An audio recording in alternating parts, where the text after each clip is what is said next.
Liège-Bastogne-Liège. Julien Alaphilippe gagne par procuration. Lire aussi. Bob Jungel remporte Liège-Bastogne-Liège en attaquant. Alaphilippe connaît la règle du jeu. Chez Quick-Step, un leader est parfois appelé à sacrifier ses ambitions personnelles si l'un de ses coéquipiers se retrouve mieux placé que lui. Au départ de Liège, Bob Jungel était l'option numéro 3 de l'équipe de Patrick Lefevre derrière Alaphilippe et un Philippe Gilbert sur ses routes d'entraînement. Dans un premier temps, l'équipe belge a cherché à favoriser les ambitions de son Français en menant un train soutenu pour le déposer au pied de la montée d'en où il n'aurait plus qu'à faire parler son punch.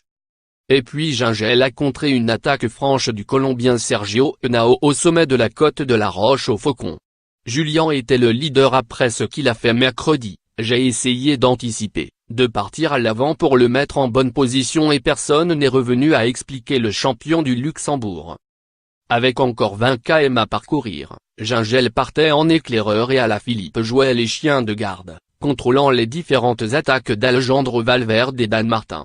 La situation était idéale pour lui en cas de regroupement.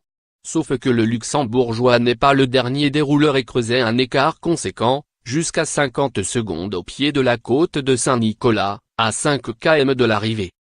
Jungel a bien un peu calé dans la montée de Saint-Nicolas, mais pas assez pour permettre le retour du Belge Gilles Vandander. Alaphilippe filtrait alors les différentes attaques, laissant ainsi filer le Canadien Michael Houdet et un excellent Romain Bardet. Le vainqueur de la Flèche wallonne était peut-être le plus fort, en atteste son démarrage foudroyant pour prendre la 4e place derrière Houdet Bardet, 39 secondes après l'arrivée de Jungel. Le top 10 de Liège-Bastogne-Liège. À noter le premier top 10 d'un coureur de la ski sur les Ardennaises de cette année. https://t.co/w5.pu. Je n'y ai pas cru jusqu'au moment où j'ai franchi la ligne, a commenté le coureur de 25 ans déjà 6e et 8e du Giro et qui abordera le prochain Tour de France dans la peau du leader de la Quick-Step. À l'arrivée, Julien Alaphilippe est tombé dans les bras de son coéquipier. Sur son compte Twitter, la Quick-Step saluait cet état d'esprit sous le hashtag #diastolpack. Mais que vient faire ce pacte des loups derrière cette insolente réussite, 27 victoires depuis le début de la saison, cela a commencé comme une blague mais c'est devenu de plus en plus sérieux, racontait Patrick Lefevre pour le site de RTBF. On sait que les loups chassent toujours en groupe, poursuivait le Français Florian Sénéchal, transfuge de chez Cofidis en début de saison. Leur force c'est leur collectif. Chez nous c'est pareil, notre force première c'est notre collectif. On gagne toujours de cette façon-là, on roule toujours de cette façon-là. C'est notre devise, toujours être ensemble et gagner en collectif.